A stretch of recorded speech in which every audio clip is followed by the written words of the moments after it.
Hello everyone and welcome. My name is Ryan, aka Ryantist the Scientist. I am on a mission to empower and inspire everyone with knowledge and fervor of the natural world. Maybe you have some questions, and that's great. I'm here to answer them for you. So let's do that together here on another episode of Ryantist the Scientist.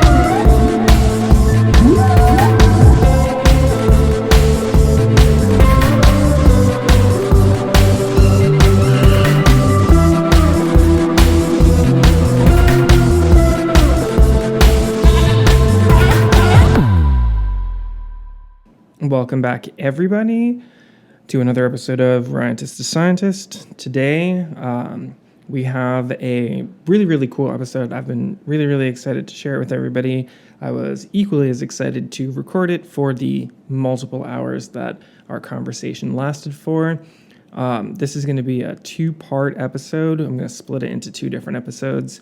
And what we are going to do is we are talking with my friend, Danny, who works as a restoration ecologist, about why it's likely a good idea for you to kill your lawn. What that means, what benefit that provides, how that can be a way to improve the world for ourselves and for all the other organisms that occupy it with us and provide benefit to us. And before we get started, I just want to take a second to say thank you for all of the ways that everybody supports the show, follows on Instagram, following the podcast, wherever you're listening to the podcast, the items that people have been purchasing in the science store. This is all part of a reforestation effort, a reforestation project. So for every episode that is published, a tree is planted, and a percentage of the proceeds for each episode in perpetuity goes to funding the planting of trees in Appalachia to reforest the region and other areas of the national park system and the world that have experienced historic deforestation. Additionally, items in the science store on my website, ryantist.com. Each item that's purchased also plants a tree. So thank you for all of your support. And remember, reviews, comments, likes, follows, all those things matter too in algorithm world. They make a big difference and help the show get out there. More listeners, more episodes, more follows, more likes, all those things make for more reforestation, which is really important. So thank you for being a part of this community. And now let's get into all of the good stuff with Danny, killing your lawn, monocultures, why that might be bad, what are some better alternatives. We even pivot a little bit into what I consider to be the aquatic equivalent of the lawn at our coastlines in cities and what that means, what that all looks like. So without further ado, here we go. Hi, Danny. How you doing? Hey, I'm just Ducky. How are you doing? Tell me about your day before anything happens. Before we talk about anything else, tell me about your day. My day was great. I was actually working alongside our newest installation of what we refer to as a pollinator place in the park that I work with. We were working alongside this area that we just planted out last week to remove out some invasive shrubs that are growing adjacent to it, which pose a risk of spreading into the space. So it was a physical day, but rewarding in many ways. Are you sleepy? I am a little sleepy. It was a lot, but energized in the same sense. Mm-hmm. So let's do a deep dive into you. Okay. Who is Danny? Where is he from? I know you, so I know a lot of the answers to these questions, but not everybody has had the privilege to get to know you yet. So who are you? Where are you from? What's your background? What do you love? What are your favorite things? It's funny because sometimes I still ask myself all those same questions, but it's an honor to be able to share a little bit about who this guy Danny is. For the little bit uh, that we know each other, but I really just got my roots founded in Pennsylvania. I grew up in the western side of the Pocono Mountains, in former coal mining region, but with that upbringing, born and raised, really was always outside, um, through playing with friends, exploring the woods near my house, going hiking with my grandfather. So I was fortunate, now living in an urban space to have that appreciation of some really remote and healthy habitats. Growing up between meadows and forests and wetlands and lakes and rivers and streams. But with my upbringing in Pennsylvania, that really inspired me, I think, in many ways to go into studying conservation and ecology through geography programs with my big old state school, Penn State University. In my time there, Shout out. yeah, we are, as they shout, is our slogan. But with my time there, I was in physical and environmental geography, most closely focusing on plant communities, especially in the face of a lot of climate change challenges. So my minor was climate science, and it often focused in understanding larger ecosystems, past, present, and future, in a lot of the work that I did. So yeah, it's really stemming back to growing up, I think, out in those mountains of Pennsylvania that inspired me. My education and working in nonprofit tracks for many years now. Mhm.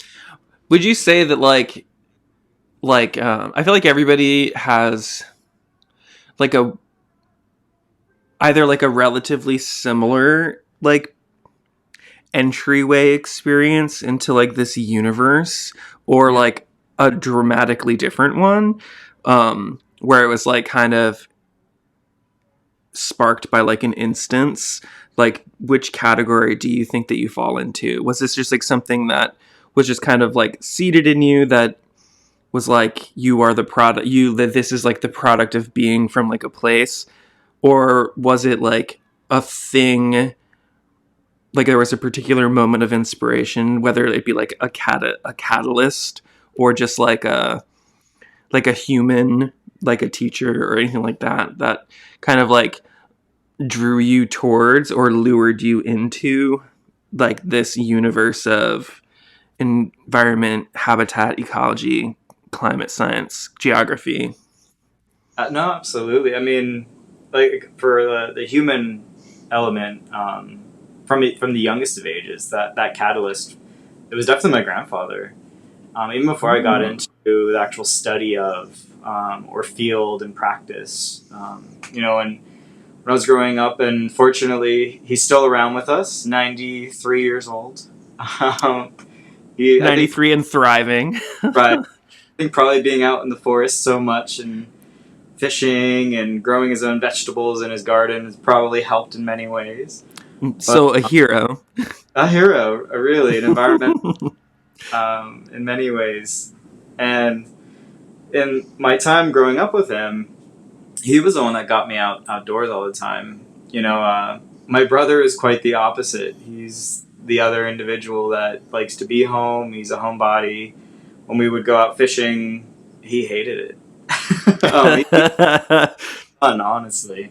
I was quite the opposite. So I mean, I think it was definitely partially in me, but really he, from a young age, inspired me, encouraged me, introduced me to so many beautiful spaces and the appreciation of nature and the care of nature, even before I got into studying it. But I've had many professors, colleagues that have inspired me in many ways, and I think helped launch me too.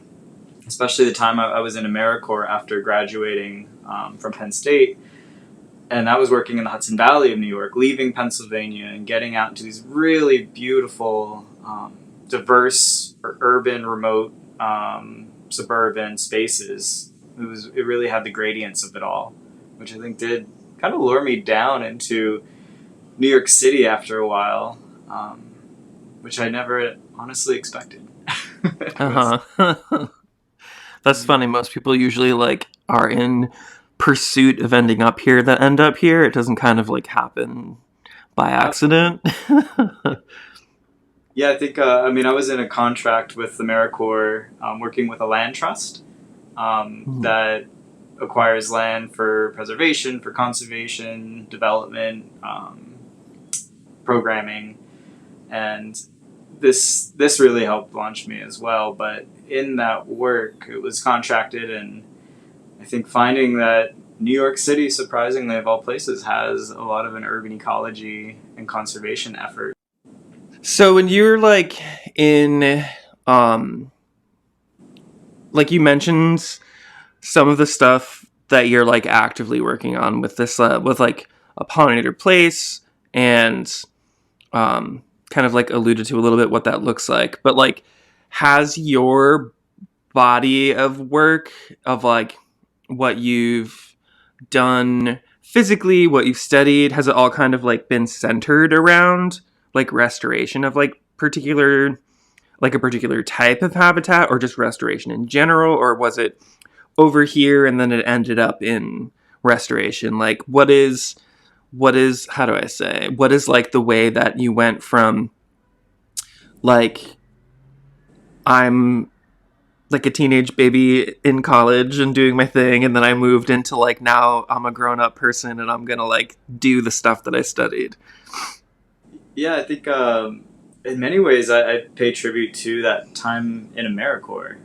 It took a lot of what I studied and implemented into practice, really working with diversity of ecosystems and engaging public through stewardship and educational opportunities as well. So, I mean, in my time within the Hudson Valley, you know, I got to work with estuary, salt marsh, coastal like park spaces, working up to meadow and grasslands with rare plant communities and studying wildlife populations in those spaces, and even working all the way up into spaces, remote woodland forested areas, 2,000 feet in elevation, from really Hudson River all the way up through. So in that time, that gave me a really good opportunity to use my study and practice and implement on the ground, hands in the dirt kind of engagement in those ecotypes or those ecosystems. So you've kind of like always been like involved in like a variety, like a mixed portfolio of like types of environments, not super like hyper like focused or fixated on one. You've kind of always been in the world of like being involved in like restoration, education, and studying all different types of environments. Yeah, it's certainly been a broad spectrum, and I think that probably is tied even into the geography program that I was in, which is so multidisciplinary. You have the socio side of it, you have the environmental study, the physical science.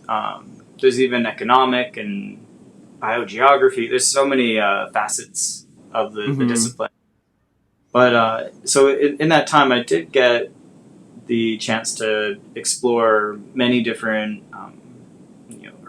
urban and remote restoration programs. But in that time too, I was always drawn to forest, whether more pristine, old growth spaces up in the Hudson Valley or my home state of Pennsylvania, or even down to some of our most challenged and degraded urban forests throughout different park networks here within the New York City region. So it's been forests are always home because that's really where I grew up stomping around. But I've been privileged to work with diversity of those ecosystems. Would you say that like so like the East Coast is like markedly different than the West Coast in like a million different ways, and Absolutely. that like in the East Coast, because like all of American history has involved the East Coast, because this is kind of like where it started, and like not so glamorous and wonderful things happened in the very beginning, and things got dirty and muddy and hairy and like not so exciting, not so wonderful pretty immediately once European people got here and did all the fun things that they did. But like when you're talking about like the array of like pristine and like old growth like forests and like all these different types of environments, including like the man-made landscapes that include like, you know, livable spaces but also not livable spaces, like what would you say, what do you think, two questions. One, Okay. what do you think is like the like status of the amount of like what could be deemed like healthy, even if it's not pristine, like healthy or like close to healthy Mhm. ecosystems on the East Coast? And two, does that amount reflect in the need or like the need or what's that word, the like urgency of restoration of like what used to be? Does that make sense? No, I think it certainly does. The way in which I like to really view that. I mean, when you think about it, these more intact, healthy um, portions of forest or meadow space, coastline, that they often are outside of development, urban centers. But you'll be surprised. I mean, how much even fragmented or corridors or like island theory, where there are patches of habitat, even small spaces, can be crucial in the fight of the insect apocalypse, climate Mm-hmm. change, changing ecosystems, and larger migratory pathways. When you're thinking about bird species moving through a space, going from North America down to South America for their wintering, breeding grounds, um, even these smaller portions along the journey are vital when there is such an urbanization in much of the Northeast. These corridors, Mm-hmm. these pathways are still majorly important. Um, Better than nothing. I would hate a world that was Yeah. entirely paved. Yeah. So like um in this world of like restoration and like enhancement of natural spaces, like what is like an example of the kind of work that is done slash that you do in order to make it better, like current projects or like former projects that you've been a part of, and like what did you do and why did you do it and what were the goals? One of the most simplistic ways to reference that or think big picture is in a lot of the work that I've done or in study or programs that I was a part of was always understanding your baseline. What what are the conditions in a space? What what are the ecosystem services that are currently occurring? Um, why might we want to intervene? How can we help work with nature to improve whatever, for whatever reason there might be a decreased habitat health or um, a degradation from development or past land use that has caused issues, and really understanding, okay, what goals might we set forth? Are we trying to work with a space to enhance it for wildlife? Are we trying to make a space that's resilient? Are we doing it for community impact and volunteer engagement, additionally, into all the environmental benefits? Is it going to be an educational space? I think really looking at it from both the environmental science side as well as the educational and advocacy side are really two Mm-hmm. important angles. So in a lot of the projects that I've worked with, especially in nearly last decade, most of my work has been tied to, again, nonprofits, but that's connecting with parks across the city as well as the communities that they serve and the habitat and the wildlife that might also be utilizing them. Hmm. So it's been So you mean like interesting. community with like a capital C, like including people and things that are not people? Yes, absolutely. It's an important distinction right there, because we're serving in both of that regard. And so like you mentioned the insect apocalypse and Right. like some of your work and like some of the projects that you have done and that you are doing are around meadows and things in that universe. And so like what's the significance of what you do and what you're working towards doing and the insect apocalypse? Like, A, what is the insect apocalypse? In case people aren't familiar with it, although I feel like a lot of people are, but maybe not. And like, what is what you're doing have to do with that?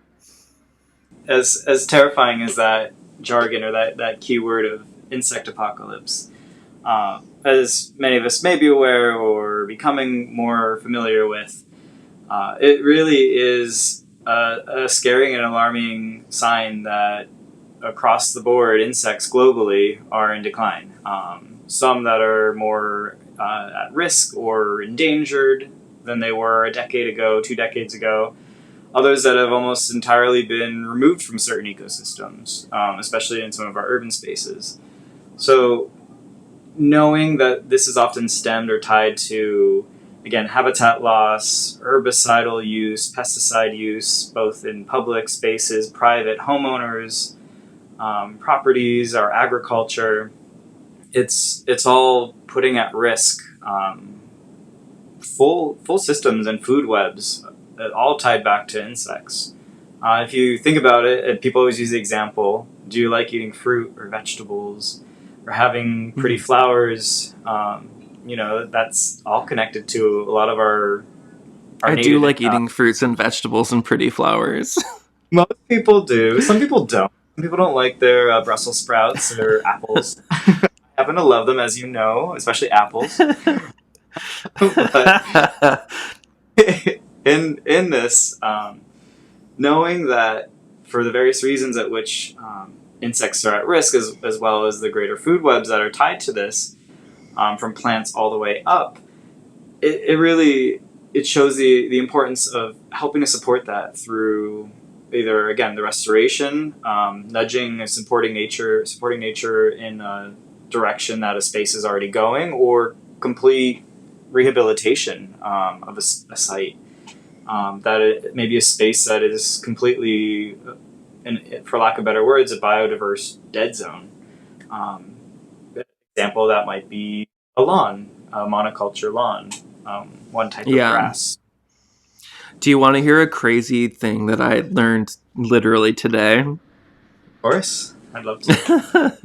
Was it So about New York today, State? it's about the United States and Okay. in relationship to pesticide application.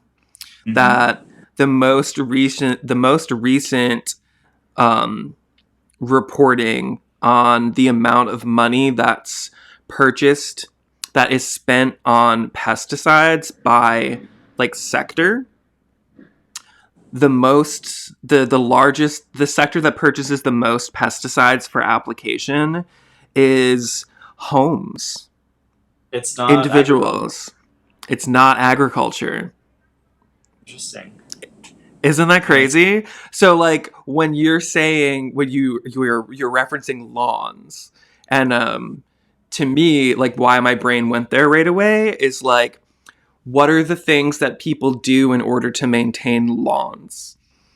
oh And that's yes, like pesticide and like herbicides and like all these asides that people like apply. And like, I'm like a big proponent, or I'm like, yeah, I'm a big proponent of like holding the bigger the bigger player accountable. Um, but like, I was somewhat surprised to see that individuals with private property are the heaviest purchasers and appliers of pesticides, because that's not necessarily what I would think normally in America.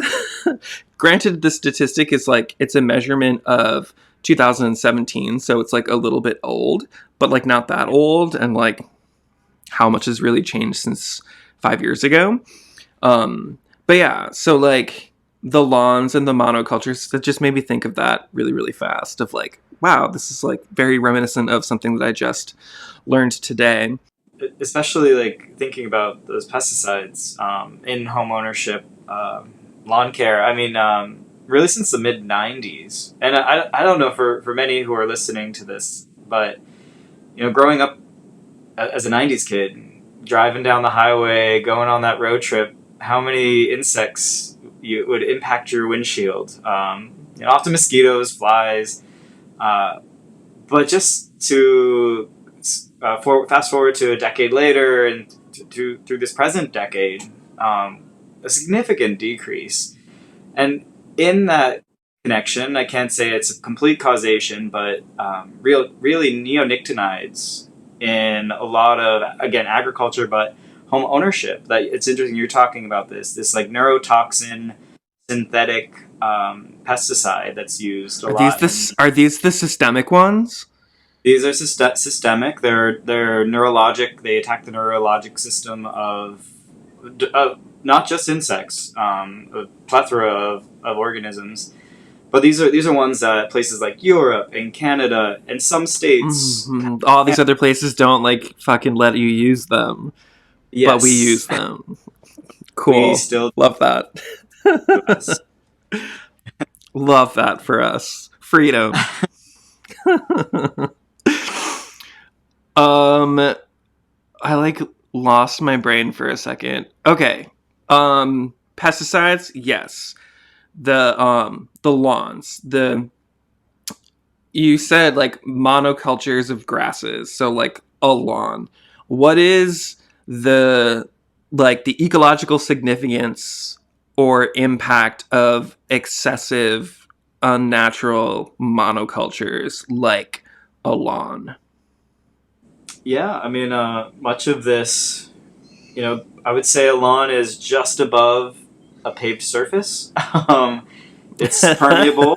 It's providing some benefit. I will not completely negate that. But, an impervious surface for water absorption, retention, green space, carbon sink.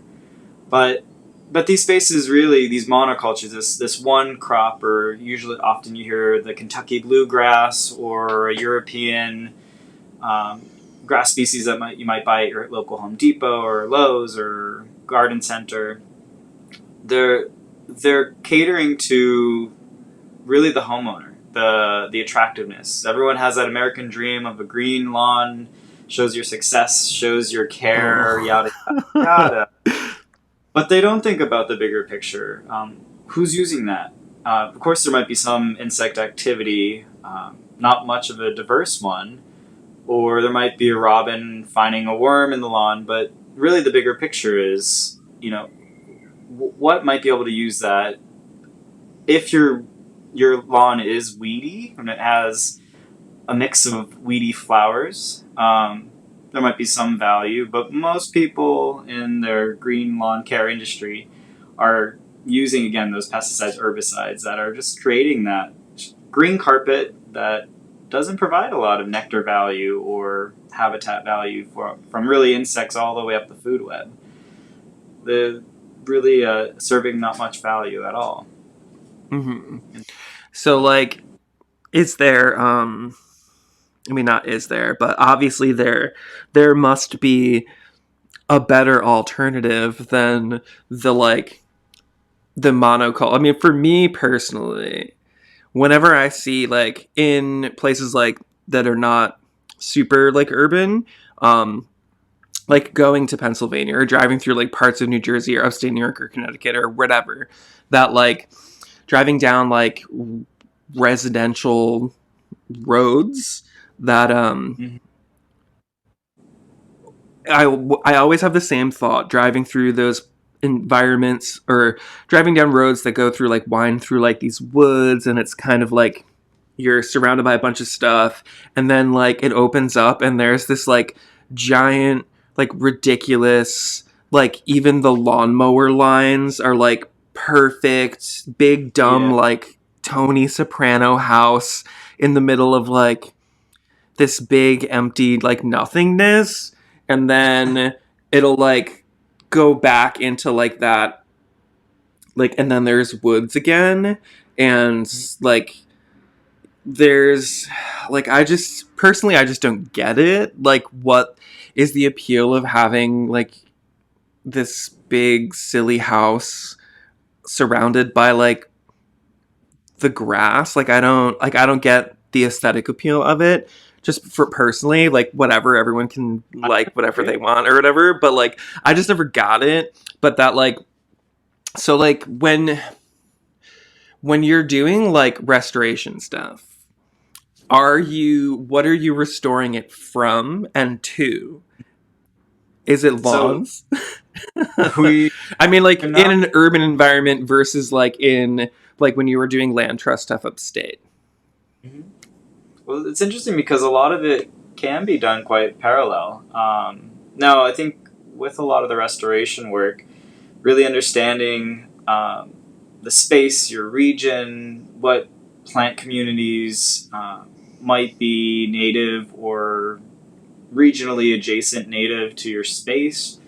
And so, the plants that we might use in a restoration project that are simulating these diverse wildflower, native grassland spaces might be utilizing some of the same plants that you would see in those remote areas like you described, going from Pennsylvania through Connecticut, upstate New York, that are more naturally occurring meadow spaces. So in that, you definitely have to take into consideration the region, what plants would survive in those condition types, especially in urban restoration.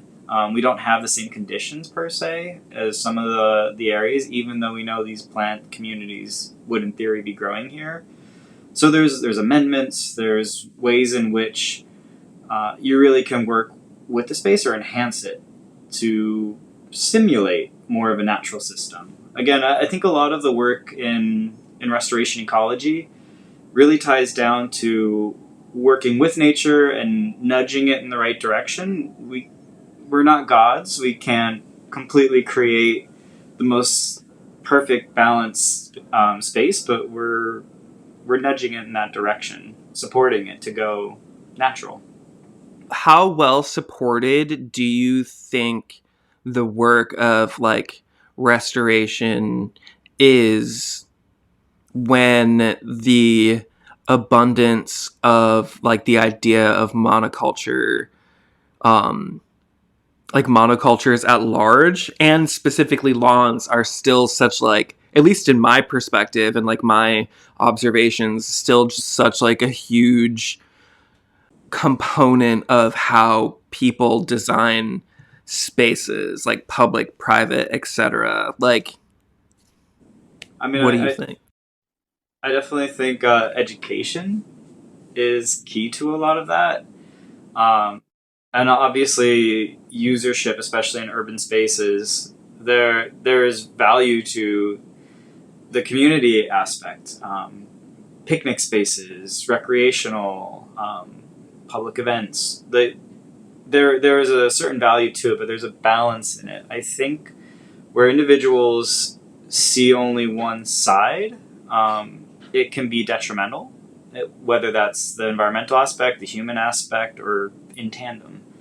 So, in a lot of this, I think it does stem back to education, whether that's through landscape architecture, urban ecology, natural resources management. I think really understanding the environmental side of it, the real importance, especially with the threats and more urbanization, but also climate change in these urban centers.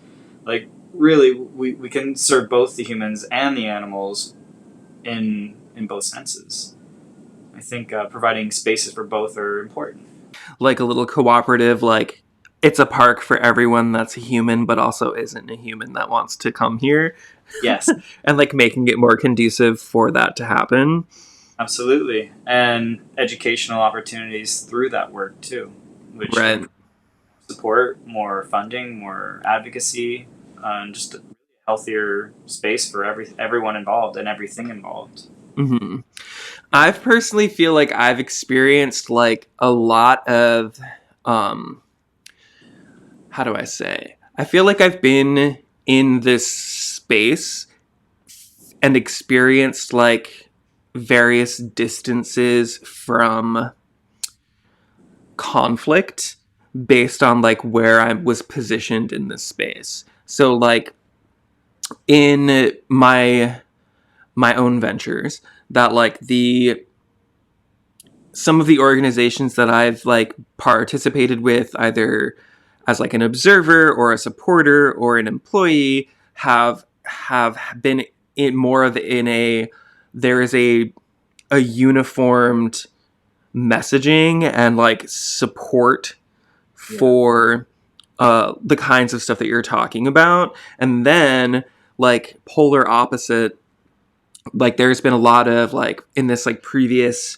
like federal level like presidential administration, there was like a lot of environmental like rollbacks and like the ability to like clear cut like national land and like release pollution into like the environment, et cetera, et cetera, et cetera.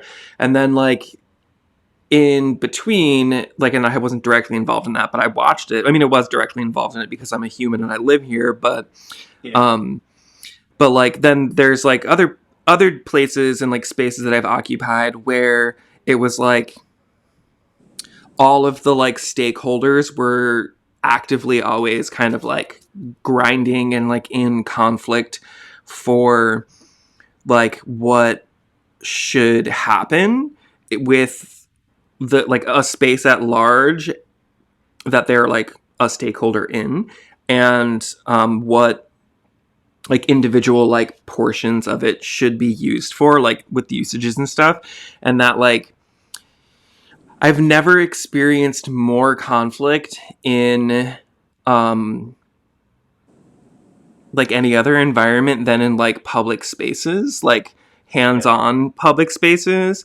And I guess like my question and my point in all that statement is like what do you think is happening in the like what is are we like in a transitional place with the whole idea of like restoration and like the value of ecology in spaces that are, you know, traditionally thought of as like concrete jungles and urban spaces that have no like biological value, like et cetera, et cetera. Like, do you think that that conflict like comes from someplace? Do you think it's like a transition thing? Do you think it's like founded conflict? Like, what are your thoughts? What do you think? You and I have experienced very similar cases, and the phenomenon is real. Where I think a lot of it's transitional. I think there's so much of it too that is stemmed, and I don't mean to ruffle any feathers, but I think generational in a certain Ruffle away. rough way. But I think back to programs again, like you described, that whether as an active stakeholder, participant, volunteer, employee, where I certainly saw leadership which was misinformed or from a different creed, as we've kind of described, that is really unwilling to compromise and kind of co-facilitate both their goals and overall environmental goals, even though we're all working in green spaces, whether urban, suburban, or remote. And so I think it's stemming from difference of opinions, lack of maybe education, really the importance of the work at which we have at hand that we're trying to support. And as well as I think in many ways it's it's from another time. Some of the practices or some of the designs or some of the usership is really outdated. Yeah, I And not forget how collaborating. not long ago, like the 50s and the 60s was, like Yes, all the time.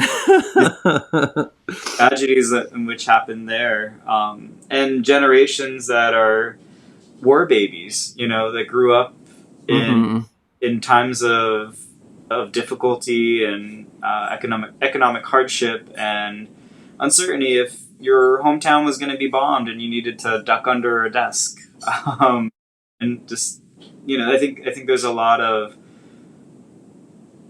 to be said about generations and some of this mission, and I do think even over the last several decades, especially speaking from restoration ecology, just the amount of programs at universities, community colleges, certificate programs with different groups, like those weren't even much available. It's becoming more mainstream. There's much more of a thirst and really opportunity for youth, for people re-entering academia. There's actually more of a structure now than there was even several decades ago, and I think that there's really also seeing it from a political sense too. There's not, as you mentioned, not too long ago, there were a lot of turnbacks and rollovers and real environmental tragedies that were happening from federal levels and state and local, but we actually have a chance now. I think the conversation is turning. The severity or the real red flags of climate change is becoming more widely understood or accepted. Not hmm still uniformly, but it's being more received. And I mean, we are seeing examples of it every year, every season. Here we are actually in New York City right now while you and I are recording, about to receive the remnants of a November hurricane that passed through Florida and up the eastern seaboard, which a severe storm in the middle of November is a rarity. I think the last one was in the 80s, and then before that was Yeah. the 30s.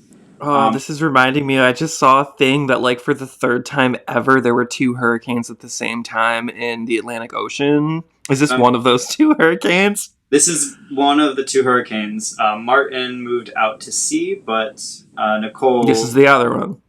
is the other one. This was, I think, a Category 1 when it rolled in, and when it comes up to us, it'll probably be a tropical depression or strong low pressure system. hmm But yeah, I mean, the world is changing around us. I mean, I think if we're not thinking beyond ourselves, humans can be quite um, self-centered in various Yeah. ways, especially around the environment. How's the environment? Nuh-uh. Yeah, shocking. Get the hell out of here. Flabbergasted. But yeah, I do think with incoming generations, we're seeing it in those out rocking the vote. We're seeing it in young environmentalists, activist advocates.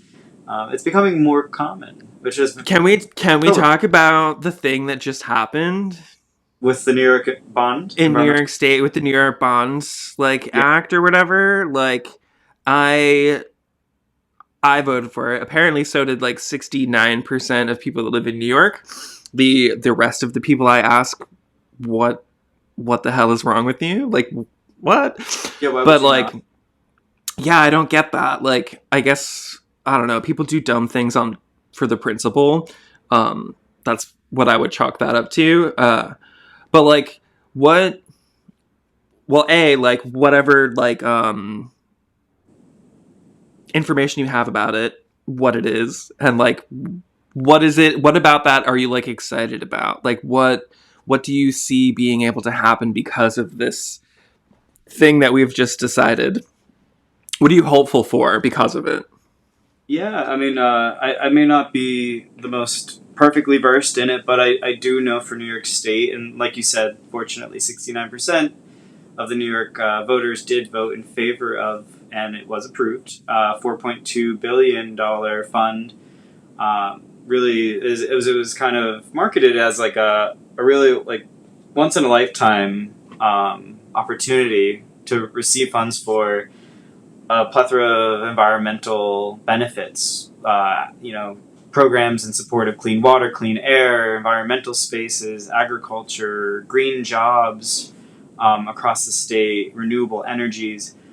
I think just thinking of like that inspiration and this more access to this kind of information and opportunities, it's gonna spark, I think, a whole new generation of environmentalists in the state that may have already had an opportunity, but now they might actually be able to pursue it.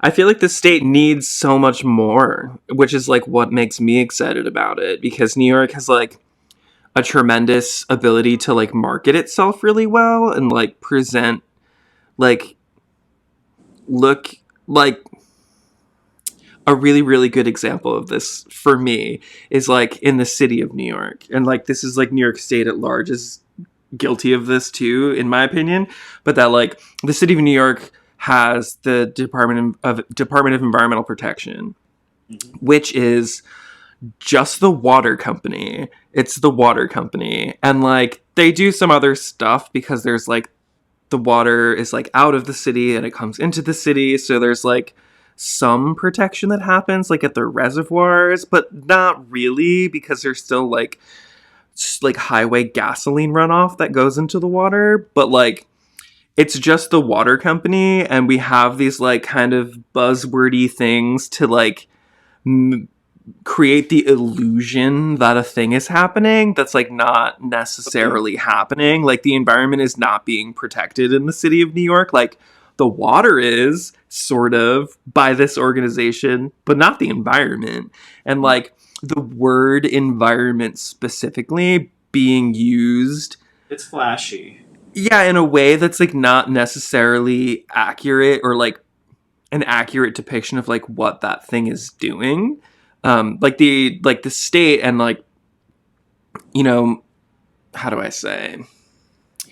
Like the New York State Department of Environmental Conservation has like some stuff that is environmental conservation, but like a lot of it's like not, you know what I mean? Or like it exists, but it's like super underfunded.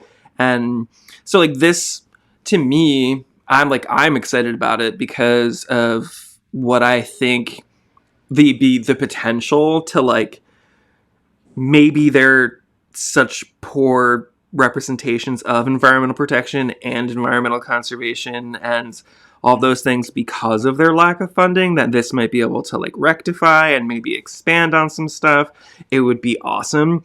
Like there's like some like restoration stuff, to my understanding, in the state's environmental conservation things or program, that it would be really really cool to see a bunch of this money fund or like be made available via funding to like support people who want to do the work. It's just really funny to me because you watch like everywhere on the West Coast where they're like doing all of the things that matter, and then New York is just like making these like bodies that have buzzwords for names that don't really do anything. That makes me like sad. And I mean, we're definitely behind. I mean, we're not up there with California, the Pacific Northwest, in a lot of our environmental work and law and funds. You know, it's true. Yeah. But I hope that this is like really a wake up call for the state, and a model and an example and a chance to seek more opportunity and Yeah. funds. Because apparently an overwhelming majority, well, no, I guess not so overwhelming, but I mean, 69% is like it's a big portion of the amount of people that voted to do it. So there's definitely like, people want to see stuff happen in this world, you know, in this arena. So like, that's good to see. And like, hopefully there'll be enough like energy, like follow up energy behind it to like follow through on like execution in a way that's like targeted and meaningful, like in like this kind of universe that we're talking about, with like environmental restoration for the purposes of all of the purposes that it's done, which would be wonderful. I think. Let's see where the trickle down Yeah. happens, or Ooh, the trickle growth. down makes it feel like it's not gonna happen. I know it's very. Mhm. Okay, uh, so let's say so your like current project that you're working on of like turning, to my understanding, what you said, turning a space that was this into this. So like what does that look like? What was there and that was a problem either immediately or like at large that was like the inspiration to do something, and then like what do you do to make it become a thing that you want it to be? Like what is the stuff that you take out, what is the stuff that you put in, what does the process look like? yeah, and that could be reflected on really any of the habitats or the ecosystems that we've talked briefly about: forest, meadow, or wildflower spaces, coastlines. And especially in New York City, we do have all those across our parks.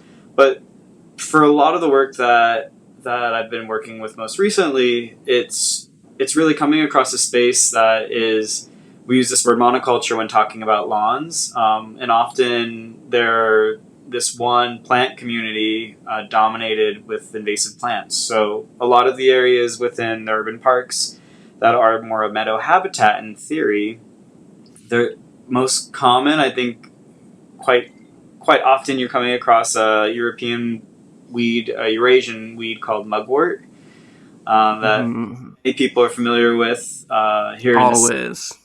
roadsides, disturbed Mm-hmm. spaces. And it's this, what we refer to as a rhizomatic, root spreading, clonal plant community. So it's really dominating in a space, below ground and above ground, and not providing those ecosystem services, or even attractiveness, Mm-hmm. to a lot of like public space or park users. They're not really flowering showy. They're not providing nectar value. So it's quite interesting. You come across a space like this quite commonly, and especially when thinking of meadows, and really understanding. Again, those are kind of disturbed spaces. It may be challenging soil conditions. It may be maybe soil contamination.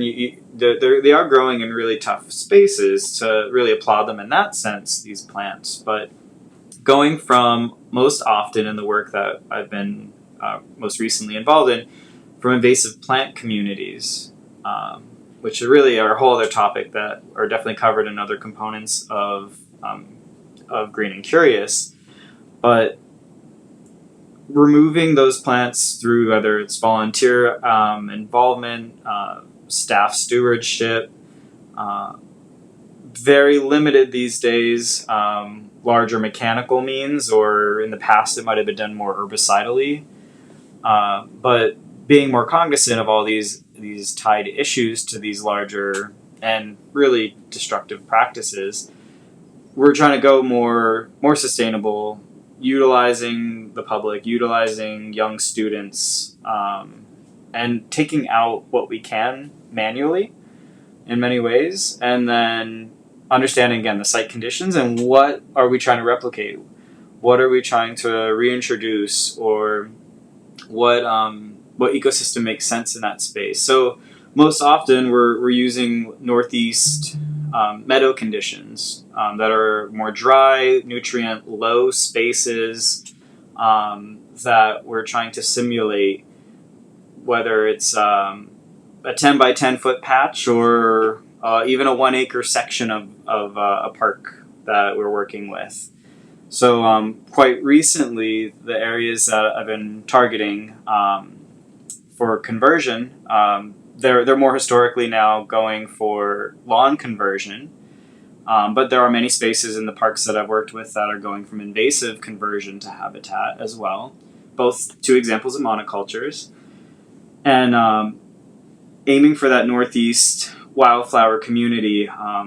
Most often we're working with different partners, especially here in the city, the Greenbelt Native Plant Center, which has amazing resources for recommendation on plants based on the community type or the habitat type.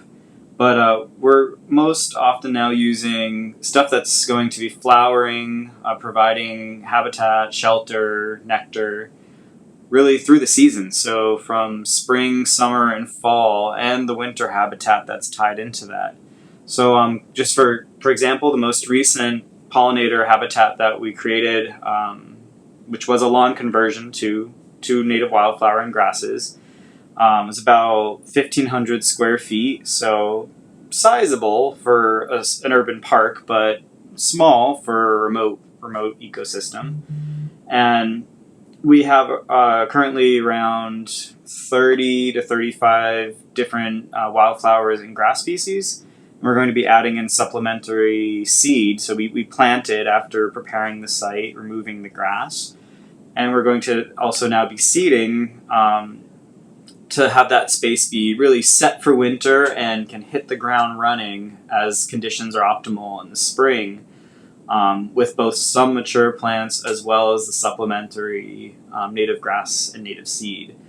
So this space, is really seeing what was the condition, what is our target, what are our goal ecosystem, plant communities, conditions, and how do we get there for, because the goal really is biodiversity and habitat value and wildlife value, and as well as the public space and the educational opportunities that tie into that with students and volunteers, because much of this is done with volunteers. So it's really an evolution from most often, again, that dead space, so to speak, lawn or invasive plant community that's not serving any value and really detrimental to biodiversity and habitat health. It's a nice gradient. I'd love to show you someday, take you out and tour some of these spaces. I know you've seen. Yeah, I saw the before stage of the one that you're working on now, I believe. And Ryan, I'd love to know if there's a way in this or a future podcast that we can put some photo, like links or something that we can share, some examples, so people are also getting the visual of the work that we're doing, because I think to hear about it is important and can paint a picture, but to really see it, I'm always happy to share video, photos, or heck, even if there's someone local that's interested, bring them out to see it in person. Yeah. Is there, well, riddle me this, Danny. Yes. Where do people, is there a place where you have that this like, that can be like linked in the show notes? Yes. Because we can do that. And we can also tell people that want to see what you're doing or maybe help you with what you're doing, get in touch with you, which can also be in the show notes. Absolutely. Yeah. Help Danny build flowers. Click the links. So, I mean, certainly I'm connectable and searchable through LinkedIn.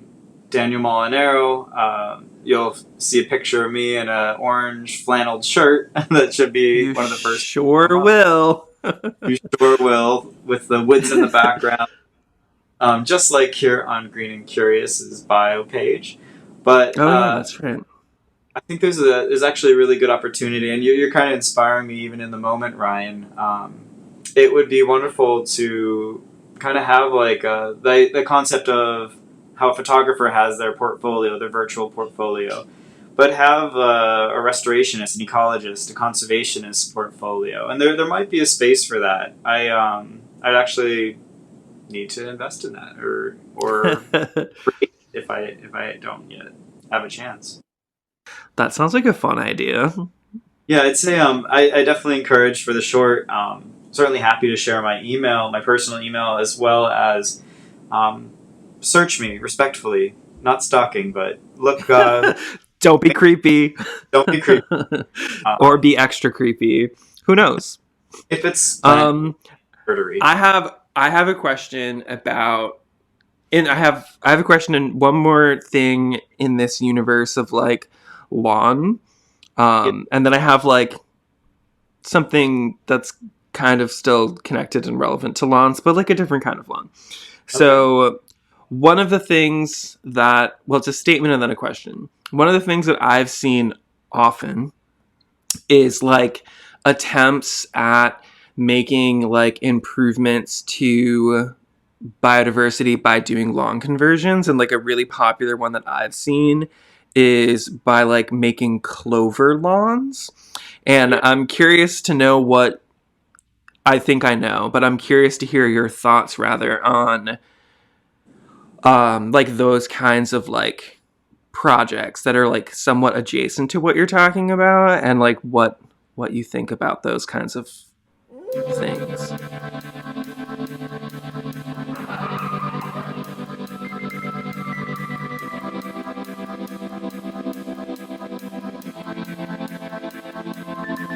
If you have questions that you would like to ask, call into the show. That phone number is 347-470-4144. Again, 347-470-4144. And remember, there are no questions that are too big or too small. Music for the show was created by Julian Giamma. I want to say thank you so much for working with me to create such a fun song, and thank you everyone for listening and for supporting the show. See you all again next week.